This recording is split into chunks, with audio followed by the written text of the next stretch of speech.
Hola mis amigos y amigas de este programa Mientras el Mundo Gira. Para mí es un inmenso placer una vez más estar compartiendo con ustedes a Dios. Y no digo de Dios, sino compartiendo a Dios. Porque de eso se trata de que nosotros podamos entrar en este misterio que es Dios, como zambullirnos, ¿no?, en este océano que no tiene fondo y poder compartir a Dios que nos abarca. Y como siempre le doy las más expresivas gracias porque yo toco, ustedes me abren la puerta y me dejan entrar en su casa. Y yo pues, como les digo, compartimos todo esto que Dios hace por nosotros, que nosotros queremos hacer por Dios y sobre todo la vivencia de nuestra fe. Como dice ese programa tan hermoso de nuestro muy querido amigo Pepe Alonso, Nuestra Fe en Vivo. Y vamos a comenzar, como siempre lo hacemos, con la oración al Espíritu Santo para que yo pueda ser mensajero de quien es el mensaje. En el nombre del Padre, del Hijo y del Espíritu Santo. Amén. Oh Espíritu Santo, amor del Padre y del Hijo, inspírame siempre lo que debo pensar, lo que debo decir, cómo debo decirlo, lo que debo callar, lo que debo escribir, cómo debo actuar, lo que debo hacer para procurar tu gloria en bien de las almas y de mi propia santificación. Espíritu Santo, ilumina mi entendimiento y fortifica mi voluntad. Dame agudeza para entender, capacidad para retener, método y facultad para aprender, sutileza para interpretar, gracia y eficacia para hablar. Dame acierto para empezar, dirección al progresar y perfección en el acabar. Amén. María, Madre del Buen Consejo, ruega por nosotros que así sea. En el nombre del Padre, del Hijo y del Espíritu Santo. Amén. Bien, pues hoy vamos a estar compartiendo un programa con un tema que siempre es de mucha actualidad y de mucho interés para todos. Y es el tema que tiene que ver con toda una semana. Se conoce como Semana Santa o también Semana Mayor. Yo he titulado el programa Semana Santa, Semana de Dios. ¿Y por qué lo he hecho? Porque fíjense que el hemisferio occidental, donde a nosotros nos tocó nacer, porque podemos haber nacido de la otra parte, donde está el Oriente, el Medio Oriente, pero nosotros nacimos de esta parte, y esta parte tiene sus raíces, aunque muchos no quieran hoy admitirlo, pues tiene su trasfondo, sus raíces en el cristianismo. Si bien todo comenzó en el Medio Oriente, también es verdad que los apóstoles, que fueron, diríamos, las columnas, aunque al principio también las columnas eran Santiago, Juan y Pedro, ya con la conversión de Pablo, sus viajes extraordinarios y sobre todo la fundación de tantas iglesias que él hizo en todo su recorrido, él ya pasa a Roma y allí ellos dos, Pedro y Pablo, tienen el martirio. Uno, ustedes saben que murió crucificado con la cabeza para abajo y los pies para arriba, y al otro le cortaron la cabeza.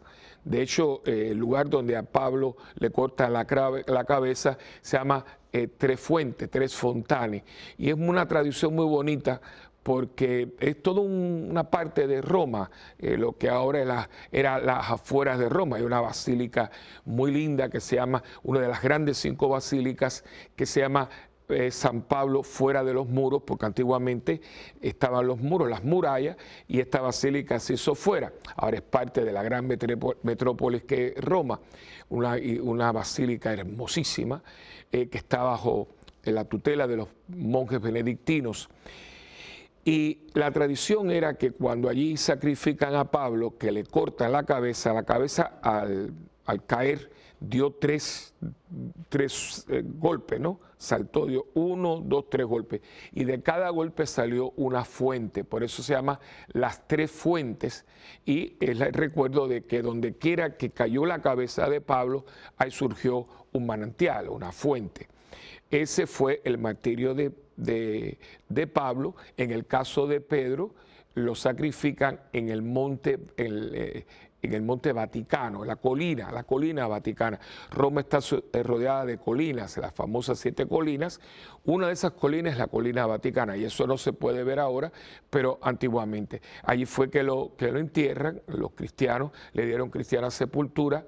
Allí está la tumba que hace unos años, el primero que empezó a averiguarlo con mucha tranquilidad, si no era el lugar, pues no era el lugar, pero se hicieron unos estudios con Pío XII, fue con el gran Pablo VI, que él autorizó todas unas excavaciones y toda una serie de investigaciones, y por, sabes, todos estos exámenes con el carbón y también con unas piedras que se encontraron y unas inscripciones, allí pues se sabe por certeza que está la tumba del apóstol Pedro, por eso la Basílica de San Pedro que está allí, la tumba de Pedro.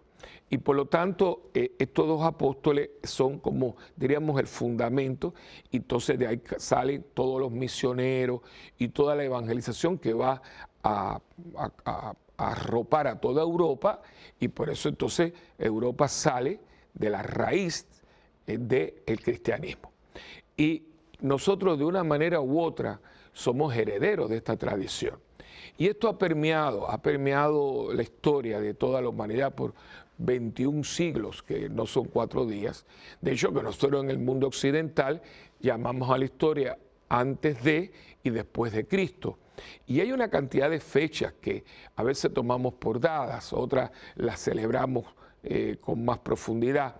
Y una de esas festividades o festejos o celebraciones es celebrar la Semana Santa, que como tantas otras cosas en este secularismo moderno, porque no hay duda de que el mundo ha cambiado y desgraciadamente ya no podemos hablar de un mundo cristiano, dado que ya desde los años 60 del siglo pasado hasta el día de hoy ha entrado no solamente un secularismo, sino también una gran indiferencia, y en algunos casos un anticristianismo. Es todo un movimiento por sacar a Cristo de la centralidad que ha tenido a través de la historia y poner al hombre con todos sus adelantos y todo. O sea, que de una sociedad cristocéntrica, ahora vamos a una sociedad hombre-céntrica, poniendo una palabra que podamos bien entender.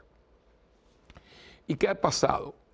Que lo vemos, por ejemplo, en la Navidad, ahí se ve mucho, porque celebramos algo, pero muchas veces no tiene contenido. Y aunque se mantenía un poquito más la Semana Santa, con 3 días muy particulares, que inmediatamente voy a estar hablando de ellos, pero siempre se guardaba un poco. Acuérdense del tiempo de nuestras abuelas, de nuestros abuelos, que en esta semana, no sé, especialmente el Viernes Santo, no se barría, no se afilaban cuchillos, no se comía, en algunos lugares hasta se preparaba la comida el jueves para no tener que cocinar el viernes, no se barría, cosas que algunas tenían que ver mucho con folclore. Pero en la radio toda música era una música clásica, una música sacra. En las televisiones tenían películas que tenían que ver con la vida de Cristo o algún tema religioso. Ya hace un buen tiempo que todo eso ha disminuido mucho. Y hoy usted escucha hablar que Semana Santa es tiempo de vacaciones. Inclusive usted llama a una agencia de viaje, y muchas veces no hay pasaje, los centros turísticos están llenos, los cruceros, centros de atracciones y demás. Y uno se pregunta, ¿qué fue lo que pasó? Bueno, lo que yo creo que ha pasado es lo que ha pasado no solamente con estos días claves, estos días históricamente relacionados con algún evento de la vida de Cristo, sino que al no haber tenido una profundización en el contenido de lo que definía el día, en este caso la semana, pues se fue disminuyendo, se fue diluyendo al punto que hoy tenemos el día, tenemos días libres, porque a un gobierno que son bastante indiferentes, algunos bastante anti religión, anti-iglesia, pero por tradición, porque los empleados, las uniones, y es algo que tiene, ¿verdad? Por lo menos el Viernes Santo no se trabaja. Entonces la gente hace el puente, piden permiso, lo cogen sin paga, se van el jueves, viernes, sábado, domingo, hasta el lunes. O sea, que tienen los 3 días claves que nosotros conocemos como el Tríodo Pascual. Y para nosotros los cristianos es el núcleo de nuestra fe. Porque si bien la Navidad es la encarnación del Verbo, el Verbo que existe desde siempre, junto al Padre, con el Espíritu Santo, se hace presente en el tiempo y en la historia. Ese Verbo encarnado, que es Jesús, está, diríamos, en familia. A alguna gente le gusta decir en una vida secreta. A mí no me gusta decir eso porque eso da pie para mucha especulación y muchas cosas, ¿no? Sino en una vida privada como la de usted y la mía, con su familia, en Nazaret aprendiendo un oficio, viviendo en familia y participando de la humanidad, de la gente a la cual después le iba a ministrar. En esa vida pública, que fueron 3 años, Jesús entra y al final vemos entonces los grandes acontecimientos, que es lo que nosotros llamamos la pasión, muerte y resurrección. Y todo comienza con la última cena. Es decir, el tríodo comienza que nosotros, porque el lunes, martes y miércoles de la Semana Santa, aunque hay unas lecturas muy hermosas, y es una semana que se llama Semana de Pasión. El lunes, martes y miércoles no hay una celebración definida per se. Ya el jueves todo empieza a cambiar, porque el lunes, martes y miércoles, pues la misa es normal, si en su parroquia la misa es a las 7, pues a las 7, si es en la mañana, en la tarde o temprano en la noche.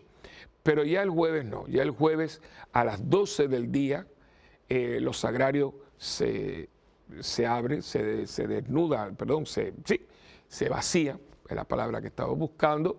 Entonces ya se tiene el altar bien arreglado, no con una gran solemnidad, pero sí está vestido de blanco, con unas flores bonitas, porque es el día de 3 grandes acontecimientos. El lavatorio de los pies, empezando en la cronología del día, de la noche, pues acuérdense que esa es la última cena, no que Cristo no comiera anteriormente, pero es que esta cena es un poquito diferente, o sea, tanto es que él dice, vayan y preparen la cena, acuérdense que piden un sitio muy definido, y la arreglaron, compraron comestibles propios para una cena en particular. Y allí, en aquella cena, que no era cualquiera, porque no era, primeramente era porque una cena que todavía hoy para los hermanos mayores, que son los judíos, tiene mucho valía, porque es la Pascua, que todavía nuestros hermanos judíos celebran, fue en el contexto de la Pascua judía, donde él introduce algo nuevo. Y todo esto comienza primeramente con el congregarse, el comer algo con alguien diferente. Y ahí está el sentido de que nosotros nos congregamos para celebrar la Eucaristía. Esto ya pues nos trae a nosotros cosas muy prácticas, porque muchas veces dicen, yo me voy de vacaciones, pero yo iré a iglesia aquí, iré a iglesia allá. Mi recomendación es que usted celebre su Semana Santa, especialmente el Tríodo Pascual, en su comunidad de fe. Después usted se puede ir a pasear, puede hacer otras cosas, pero no es que usted vaya aquí allá, a no ser que usted quiera hacer una Semana Santa en algún lugar especial, por alguna razón especial, pero no como que me voy de vacaciones, entonces yo meto una iglesia donde yo esté. Esa no es la idea, porque la Semana Santa es una semana de Dios, es una semana que tenemos la oportunidad, yo diría, dedicarle una semana a Dios. El lunes, martes y miércoles me preparo espiritualmente para poder entrar a los misterios que le dan sentido a mi fe, a la tuya, que nos hace cristianos. Y entonces en esa cena tan particular, yo todo esto se lo expliqué detalladamente en un año anterior, pero hago referencia a ello, Cristo comienza lavando los pies. Y yo les expliqué toda la simbología que tiene eso, porque lavar los pies era lo que hacían los esclavos de menos valía. Acuérdense que los esclavos se compraban en el mercado. De hecho, usted imagínese un mercado donde usted tiene la parte de carne, de vegetales, de cosas que uno compra en el mercado, cazuelas, ollas y 20 otras cosas. Pero había un lugar donde se vendían esclavos y era como una plataforma donde yo estoy, en que siempre el cliente estaba a ese nivel y el esclavo estaba a este nivel.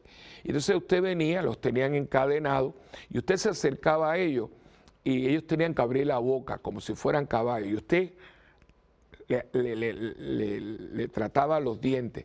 ¿Por qué? Porque cuando usted está flojo de salud, su sistema inmunológico está flojo, usted está un clenque, usted está anémico, una de las cosas que comienza a caerse son los dientes.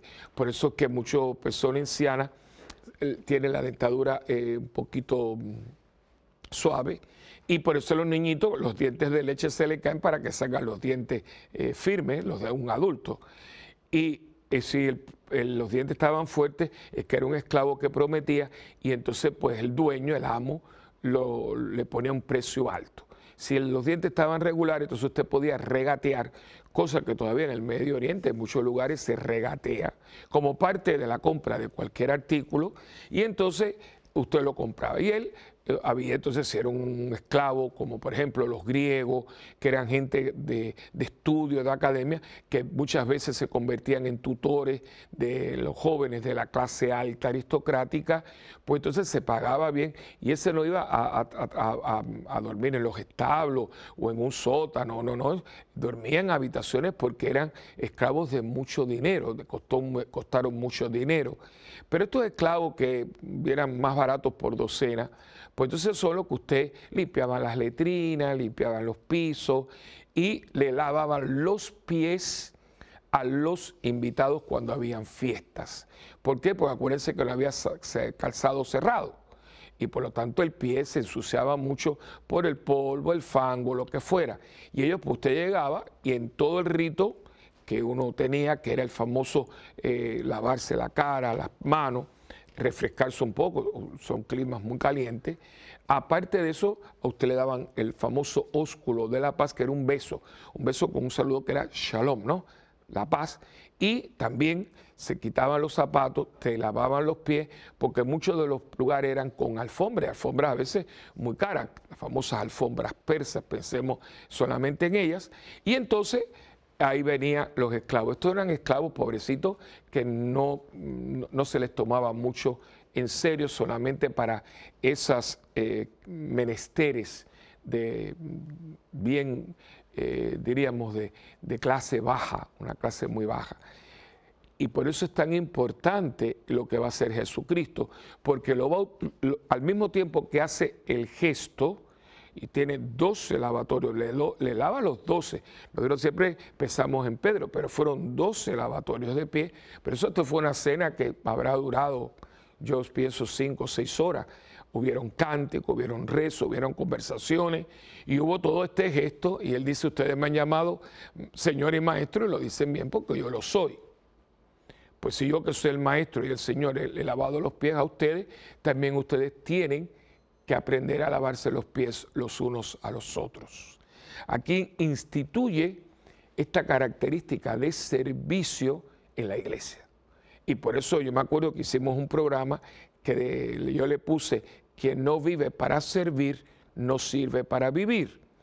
Y yo me acuerdo que jugué con la palabra, el que no sirve, no sirve. Servir y servir son lo mismo, o sea, la persona que no sirve a los demás no sirve como ser humano. Y Cristo le está diciendo a la iglesia, están los 12 pilares, los 12 apóstoles, ¿no? Donde está fundamentada la iglesia, los que van a salir por el mundo a llevar a cabo la misión de que vayan por el mundo entero y prediquen el Evangelio y bauticen a todos en el nombre del Padre, del Hijo y del Espíritu Santo. Estos hombres ya van a ir con unas instrucciones que van a estar no solamente en la mente, sino en el corazón, grabado, porque cada vez que ellos hablaban de asistir al ser humano, de dar la vida por ellos, nadie tiene amor más grande que el que da la vida por sus hermanos. Esta gente lo habían no solamente oído, sino también lo habían visto. Y lo vieron porque a ellos le lavaron los pies. Ellos tenían como un compromiso. Si lo hizo conmigo, yo lo tengo que hacer con ustedes. Y ya fíjense, si yo estoy ayudándole a que esta semana no sea cualquier semana. Si yo estoy en mi comunidad, por eso no es aquí o allá, no, en mi comunidad de fe. Yo espero que usted tenga una parroquia, una comunidad de fe, la que usted ha escogido para usted vivir su fe cristiana católica.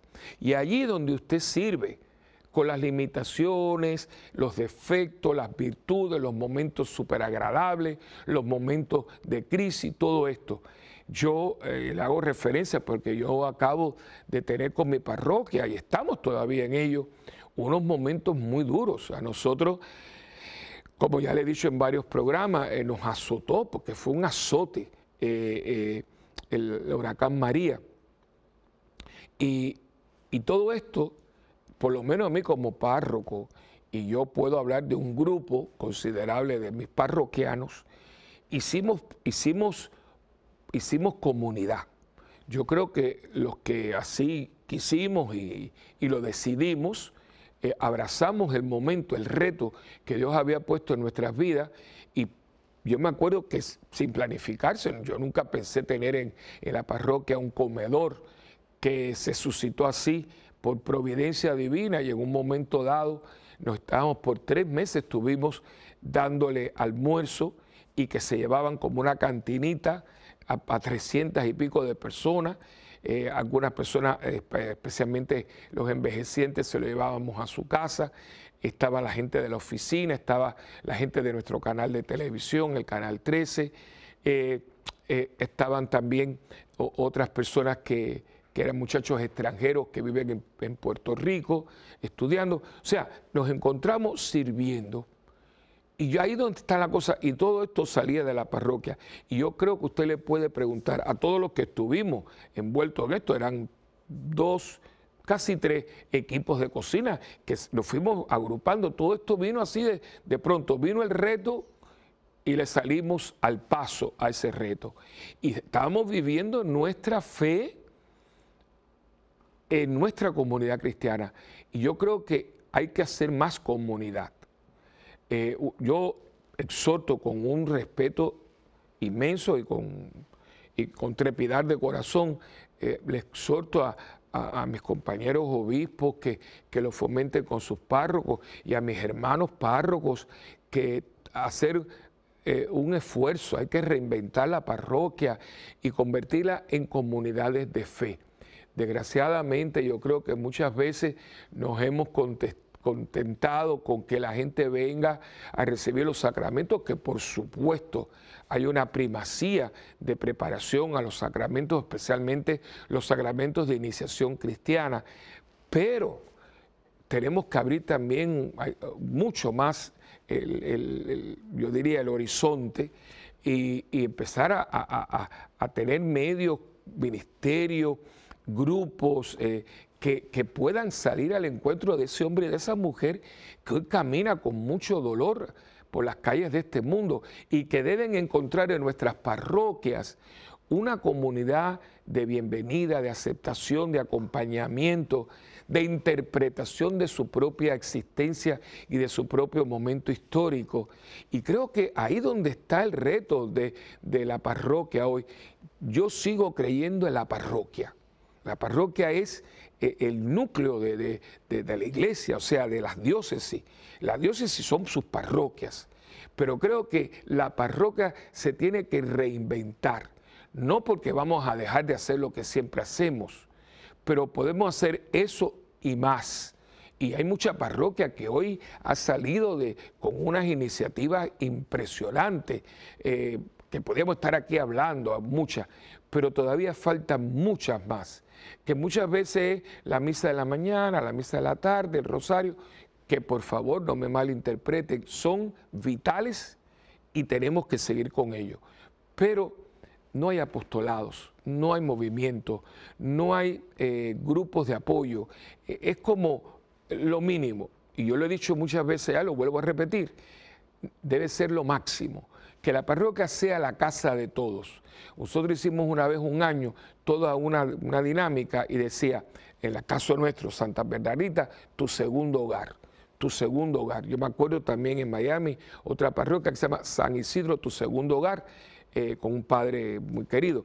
Entonces, toda esta dinámica, ¿verdad?, es para que yo sea mi casa. Y fíjate que las casas hoy se han reinventado porque los muchachos traen sus amigos y los papás que son inteligentes buscan la manera, ponen una mesa de billar, si tienen un patio hacen un juego de allí, sobre mesa, las muchachitas traen sus amigas, porque el ojo del amo engorda al caballo. Mientras mis hijos estén aquí con sus amigos, yo sé con quién están mis hijos. Ahora, si su hijo se va y usted por aquí, usted no sabe dónde está. Entonces, la parroquia tiene que agrupar, abrir puertas, que mira que esto, que lo otro. Hay parroquias, como por ejemplo nosotros, que yo he heredado. Puerto Rico tiene una gente con un talento impresionante, especialmente lo que es la música. Y nosotros prácticamente empezamos en el patio y hemos desarrollado toda una dinámica de artes escénicas, canto, baile, actuación. Ahora mismo una niña se nos fue también, tenemos muchachos estudiando en el conservatorio, ahora una se nos acaba de ir para Nueva York a una universidad de arte dramático, va a estudiar teatro musical.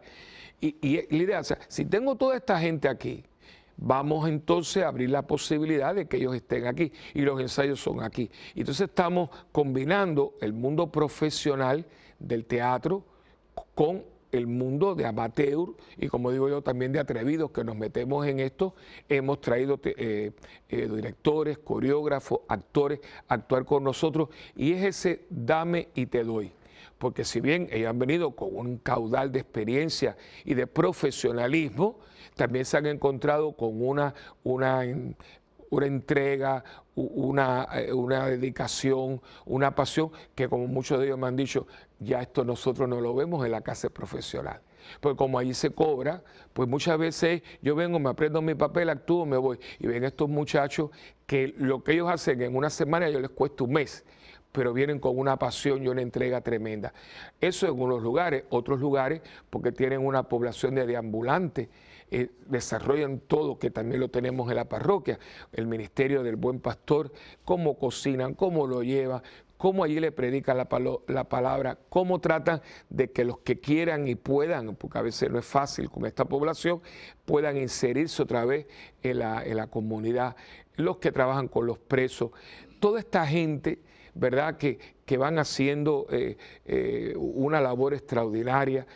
Hay un matrimonio que tienen todo mi respeto, son Linda y Wally, que ellos los dos, los dos trabajan con el gobierno federal, pero precisamente porque como trabajan, ella es una excelente secretaria, una mujer muy capaz, y trabaja con un juez federal, y él trabaja en todo lo que tienen que ver los Marshall y todo. Y precisamente porque como ven la parte de la ley, el peso de la ley, se han dedicado totalmente a trabajar con los confinados y tienen unas experiencias hermosísimas y son gente que los llevan aquí, sacan el permiso, muchas veces los han traído. Una vez que pusimos una obra en Los Miserables, buscamos entre ellos con todo el departamento de corrección, más nosotros, un señor que pidió un préstamo, y toda la parte alta del teatro eran confinados, ¿no? O sea, y ellos pues los llevan a retiro y todo. Gente que tiene una experiencia de trabajo, pero que no se quedó ahí, ¿ves? Y todo esto lo han integrado a través de sus comunidades parroquiales. Y así le puede hablar el señor Enrique Morales con los deambulantes. Hay un señor en la parroquia que es de la cocina, José, que él todos los días sale con su... Ese hombre le habla a usted de los deambulantes, tiene unas historias que usted llora. Y él sabe los nombres, sabe lo que tiene. Y ven, entonces aquí está el recrear, el volver a buscar el sentido del servicio. ¿Y de dónde sale todo esto, hermano? De un lavatorio de pies en un Jueves Santo. Venimos enseguida, después de esta pausa, con Semana Santa, Semana de Dios.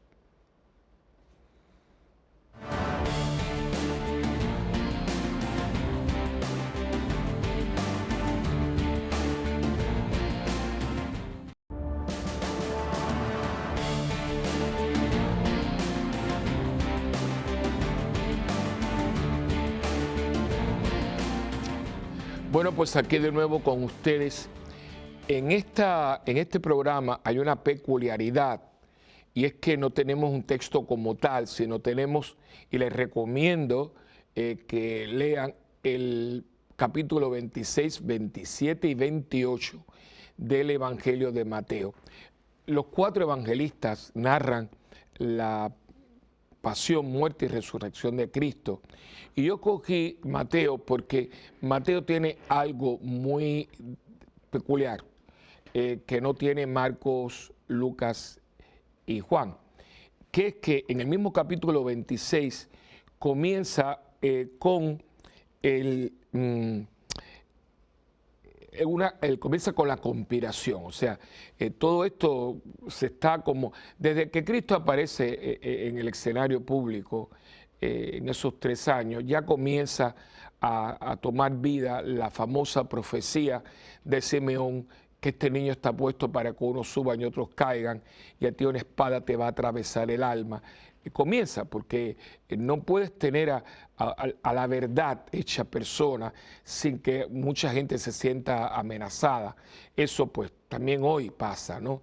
No se puede hablar de la verdad sin tener a alguien que le moleste y muchas veces quiera sacar a la persona que lo habla, que lo denuncia de medio. Y eso, la historia está llena de gente, aún en la vida civil, que por haber hablado con la verdad y tratar de quitar la mentira de en medio, la corrupción, pues se les quita. Pensemos solamente en mártires actuales, el obispo Romero en El Salvador, pensemos en los mártires de Cuba, nuestros hermanos venezolanos que quieren una patria libre, donde se pueda ejercer la fe sin intimidación y todas esas cosas. O sea, estamos hablando de cosas muy, muy actuales, ¿no? Donde la gente habla la verdad. Entonces, o te callas o te atienes a las consecuencias. Yo me acuerdo, por ejemplo, de un obispo que le hemos dado el título del obispo mártir de Cuba, Monseñor Eduardo Boza Masvidal, un hombre quizás desconocido para muchos de ustedes, pero un hombre que fue arrebatado prácticamente de su parroquia, un hombre muy joven, obispo auxiliar de La Habana en los años 60, y lo montan en un barco, fue obispo, bueno, sí, obispo, no el obispo de la diócesis, pero lo acogieron en Venezuela con mucho amor y fue el vicario general por muchos años de la diócesis de Los Teques, y de allí visitó comunidades. Un hombre con una pluma, un hombre que yo tuve la bendición de atender en una de las visitas de él a Puerto Rico.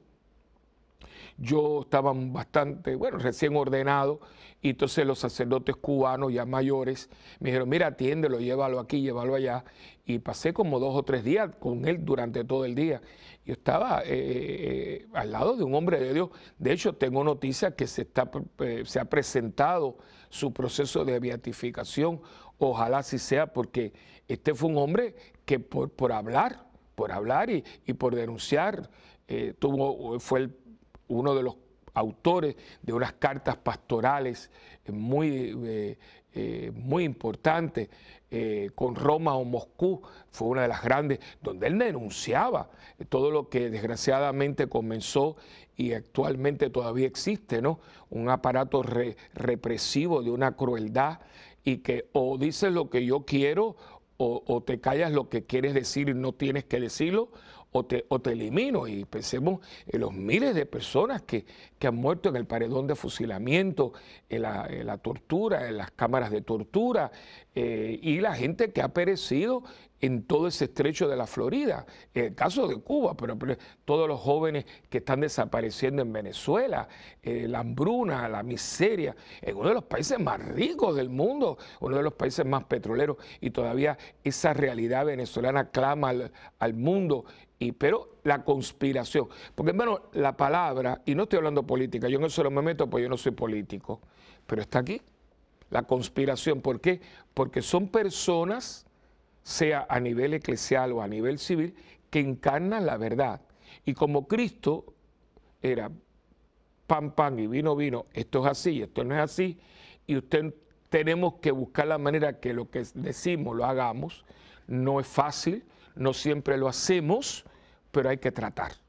Y como había un montón de gente muy acomodadas, comenzó la conspiración. ¿Ves? Entonces, él decía en el versículo 3 del capítulo 26, hay una frase que dice: por aquel tiempo los jefes de los sacerdotes y los ancianos de los judíos se reunieron en el palacio de Caifás, el sumo sacerdote, e hicieron planes para arrestar a Jesús mediante algún engaño y matarlo. Ya empieza la conspiración.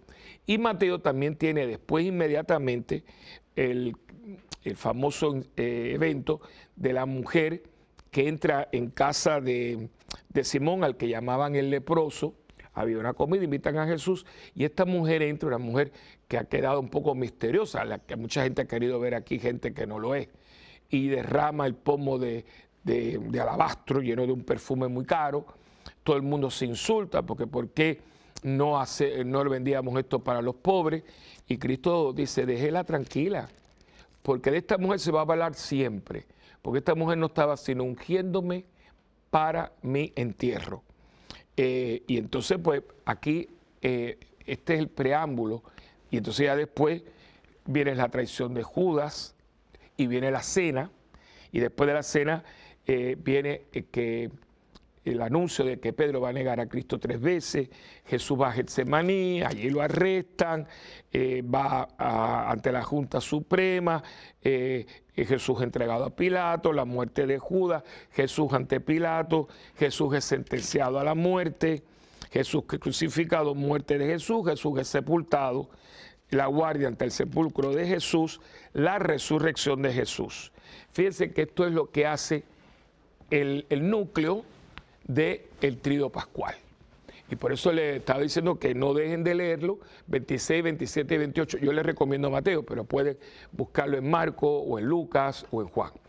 Y después de la última cena, que ya le dije un poquito de implicación, que hoy en día lo que hace es, después de la misa de Jueves Santo, que es hermosa, la misa de la Cena del Señor, donde nosotros recordamos no solamente el mandato del amor al prójimo, retratado en el lavatorio de los pies, sino que también al fundar la Eucaristía le da el poder a los apóstoles y a sus sucesores.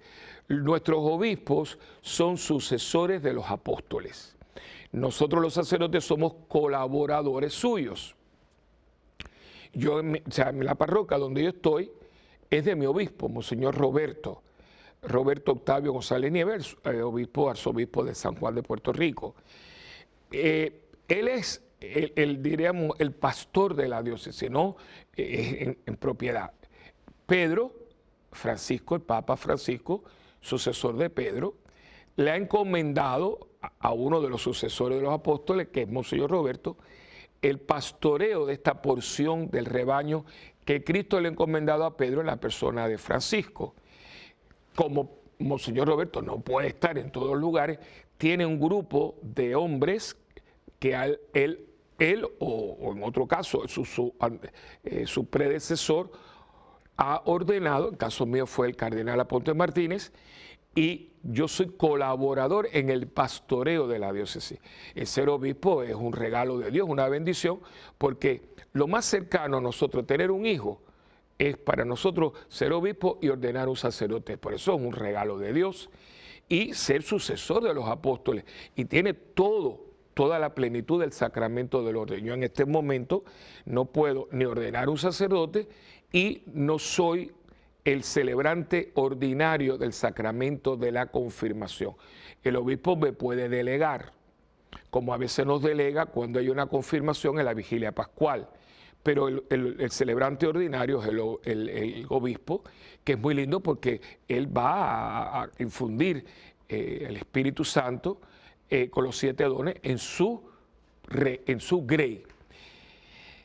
Ese poder se lo dio Cristo a sus apóstoles al decir: hagan esto en memoria mía, le concede. Así que en una celebración de Jueves Santo, usted asiste a la institución de la Eucaristía, a la institución del sacerdocio y a la institución de el servicio al prójimo, del compromiso que tiene la iglesia de servir al prójimo.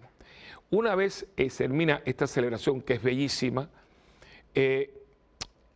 esta misa no termina como todas, no hay bendición final, sino que terminada ya la distribución de la comunión, el sacerdote con su capa pluvial y su velo humeral coge las hostias que han quedado de la celebración y va a lo que se llama lo que nosotros conocemos como el monumento, que no es sino el repositorio donde se guarda las hostias, que no es que usted va a tener adoración de 40 horas, porque a veces algunos lugares ponen como la custodia. No es una exposición del Santísimo, es una noche de oración ante el Santísimo, que no esté expuesto.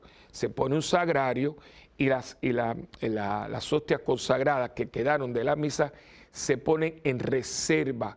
Y entonces la liturgia de la iglesia pide que el monumento, así la vamos a llamar, tengan algún sentido, que no sea pomposo y una cosa, pero que por ejemplo tenga tema. A veces ponemos un tema, este es mi cuerpo, este es mi sangre, pues se pone una mesa y en el medio el sagrario para que tenga alguna relevancia el lugar, el monumento, con un texto bíblico. Y hay muchas tradiciones lindas.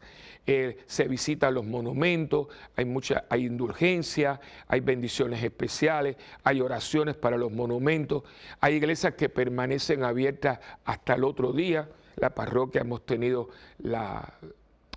esa bendición de Dios, que ya una vez terminada la misa de la Cena del Señor, así se le conoce, pues tenemos, y es muy lindo ver grupos de parroquias que vienen, los jóvenes cantan, es muy lindo, es una noche de oración y de visitar los monumentos. La tradición es, se visitan 7 monumentos y el monumento está abierto hasta la 1 de la tarde, donde la tradición no es liturgia, pero hay una gran tradición en nuestros países de Hispanoamérica de recordar las últimas 7 palabras, 7 frases de Cristo, que son las 7 palabras, que son los sermones muy lindos, a veces los oradores sagrados, grandes predicadores, y es como volver a encontrar, hasta que llega a las 3 de la tarde, la hora de la misericordia, cuando la iglesia celebra la liturgia de Viernes Santo, servicio de Viernes Santo.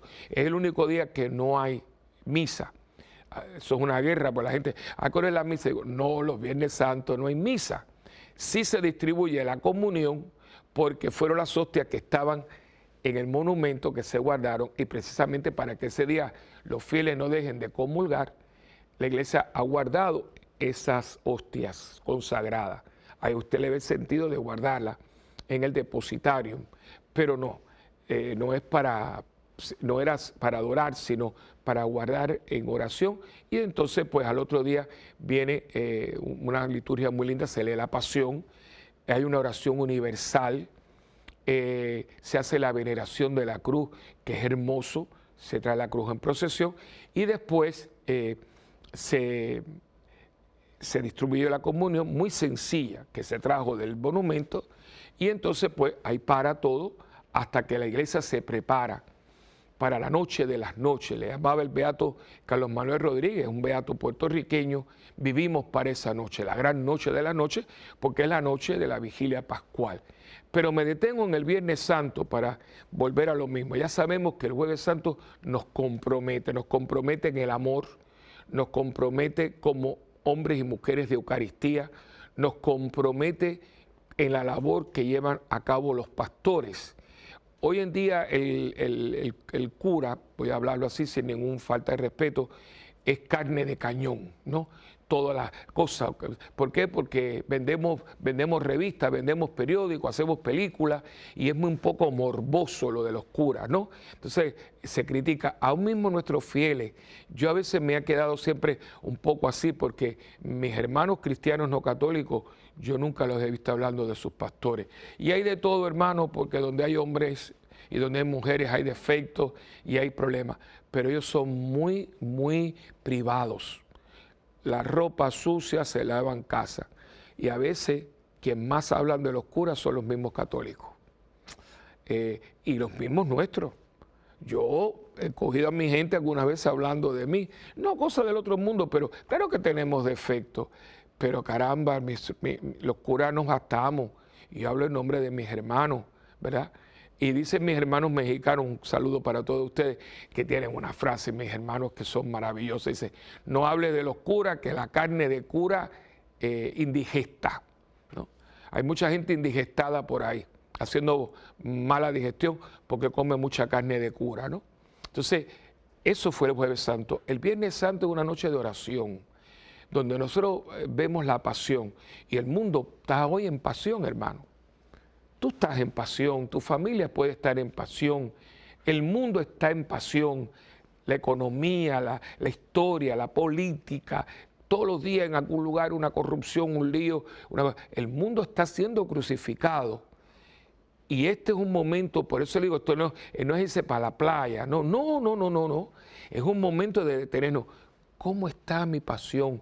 Hay gente que está pasando momentos muy difíciles y en vez de estar usted en depresión, en derrota, gente que está tumbada, ¿por qué no coger un crucifijo? Ese es un día donde la cruz adquiere un valor tremendo, porque la cruz, que era escándalo para los judíos y necedad para los paganos, dice Pablo, que para nosotros es el trofeo triunfal. Por eso dice Pablo, yo no me glorío si no es en la cruz de nuestro Señor Jesucristo. Y por favor, no equivoquen cruz con crucifijo. Nuestros hermanos cristianos no católicos no tienen crucifijos, tienen cruces. Nosotros tenemos crucifijos, no porque tengamos un Cristo muerto, sino porque esa cruz tiene cuerpo, hay un cuerpo ahí donde muere para darnos la vida. Eso que para el mundo era la gran derrota del Nazareno, es el comienzo de todo. Y para el mundo terminaba todo, para nosotros comenzaba todo, porque con su sangre fuimos comprados nosotros. Por eso hablamos de la preciosísima sangre de nuestro Señor Jesucristo. ¿Por qué no tomar ese día? Que ustedes ven ahora por qué no se cocinaba, no se barría, no se iba a ningún lado, todo era, quizás era un poco fúnebre, sí, quizás, pero también había una valía. Vamos a pensar, porque usted se ha puesto a pensar lo que fue el Viernes Santo, lo que es, lo que Dios muere por ti y por mí. Yo creo que le hemos dado, ustedes y nosotros, poco pensamiento. Y yo creo que el Viernes Santo, identificar mi vida con la vida de Él. Especialmente quizás tú en este momento que estás pasando un momento horrible, por enfermedad, por patrimonio, por tus hijos, porque no tienes empleo, por tanta cosa que hoy la gente está con el alma en carne viva. ¿Por qué no tomar este Viernes Santo, irte a tu iglesia, ir ahí un rato, estar en tu casa, coger un crucifijo, leer la pasión según San Juan, según San Marcos, según San Lucas, según San Mateo, y parar? Y puedes tener tu vida ahí también, tu pasión, porque también a ti también a lo mejor te están coronando de espinas, quizás te están flagelando por muchas cosas que te han pasado, quizás te has metido clavos de traición, de gente que no te ha agradecido, que ahora porque ya no puedes darle a tus hijos, ya no te vienen a ver, tantas cosas que tú estás, tu mamá y tu papá que no sabes qué hacer con ese hijo, que de pronto te dice que está en droga, que está aquí, que tanta cosa. Esta es tu pasión. Coge la tuya y ponla en el corazón del crucificado, porque todo dolor humano tiene su interpretación en la cruz del Señor. Esa no fue una muerte en vano. La muerte del crucificado ilumina la pasión del ser humano que camina por las calles de este mundo. Y entonces nos preparamos porque esto no termina en fracaso, esto termina en victoria. Fueron unas mujeres en la madrugada del tercer día porque no habían terminado de ungir el cuerpo y cuando llegan encuentran la tumba vacía. Y hay uno de los pasajes que dice, ¿por qué buscan entre los muertos al que vive? No está aquí, ha resucitado. Y esta es una gran noticia, hermano, fue una gran noticia y sigue siendo una gran noticia porque hay mucha gente buscando entre los muertos al que vive, buscando en la desesperación, en el pesimismo, en la negatividad, en esa cosa que buscamos de revolver la basura, y acuérdate que mientras más uno mueve la basura, más apesta, ¿no? ¿Por qué nos empeñamos en buscar entre los muertos al que vive? Busca al Cristo que vence a la muerte. Busca al Cristo que tiene mensaje de esperanza. Busca al Cristo que ilumina tu existencia y te da, sobre todo, visión de cielo. Yo creo que al hombre de hoy, a la mujer y al hombre de hoy, nos hace mucha falta levantarnos. Levantar y mirar un poquito más hacia arriba. Llevamos mucho tiempo mirando hacia el piso. Y yo creo que una vez hablé de esto, lo voy a repetir quizás. Hay dos visiones en la vida, porque hay dos aves que nos dan a nosotros esa interpretación. Una es la gallina y la otra es el águila. Son dos aves, ¿eh? Y miren dónde hace la gallina constantemente mirando en el piso. ¿Y qué es lo que picotea? Cosillas, babusuras y demás. El águila está por ahí arriba con una visión impresionante que para tener ese pico, cuando es pequeña se da contra la roca hasta que tiene ese pico encorvado. Y una visión pero perfecta que está por ahí arriba, que uno ni la ve, pero está al mismo tiempo viendo cómo sale un conejo de un hueco para agarrarlo.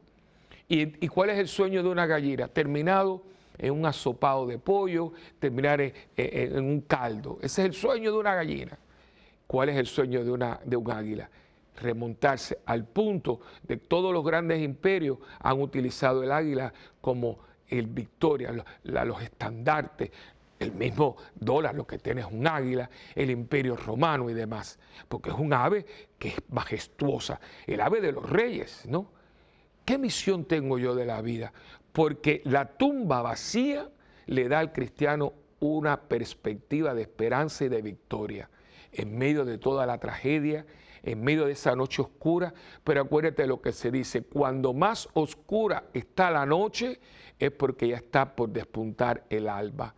Y eso sale de esa tumba vacía. Fíjense que todo este tríodo pascual tiene una injerencia en la realidad humana que estamos viviendo, porque mientras el mundo gira, nosotros giramos de otra manera, en esperanza, en trascendencia, en amor al prójimo, en servicio, en amor a Dios, en Eucaristía, en perdón, en reconciliación, todo esto que se desprende de la gran semana, la semana mayor, la semana de Dios. Y te darás cuenta que entonces no es vacación, vacación viene después. Después entonces abrimos dulce y sacamos globos y hacemos, pero antes de eso hay que con profundidad y con seriedad.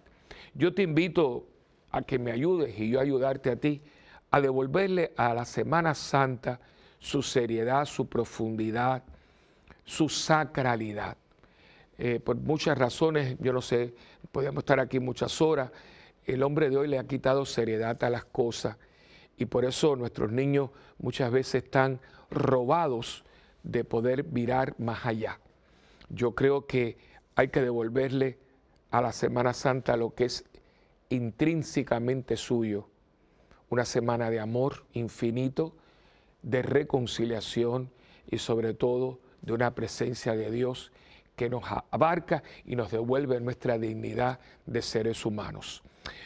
Por favor, no dejen de escribirnos, siempre para nosotros es muy importante el saber de ustedes y yo espero que con estas reflexiones mías sencillas, con lo que tengo, yo espero estar ayudándoles un poquito. Pero acuérdense que ustedes y yo tenemos un compromiso, que yo oro por ustedes, ustedes oran por mí y juntos por el mundo. Escríbanos a mundogira@ewtn.com y por favor, haga su ofrenda sobre todo de oración para que este canal siga siendo vehículo del esplendor de la verdad y también con su aportación, porque la única aportación para seguir adelante es la que tú más menos puedas darnos para seguir adelante con este sueño que Dios un día tuvo y que lo hizo verdad a través de una monjita de Dios. Que Dios me los bendiga. Siempre saben que los tengo muy en el corazón, porque créanme que para mí ustedes no son una cámara de televisión, son muchas caras, muchas personas que ya tenemos una familiaridad y ustedes son también parte de mi parroquia extendida y sobre todo de mi familia. Que Dios los bendiga y hasta la próxima en este tu programa de siempre, Mientras el Mundo Gira.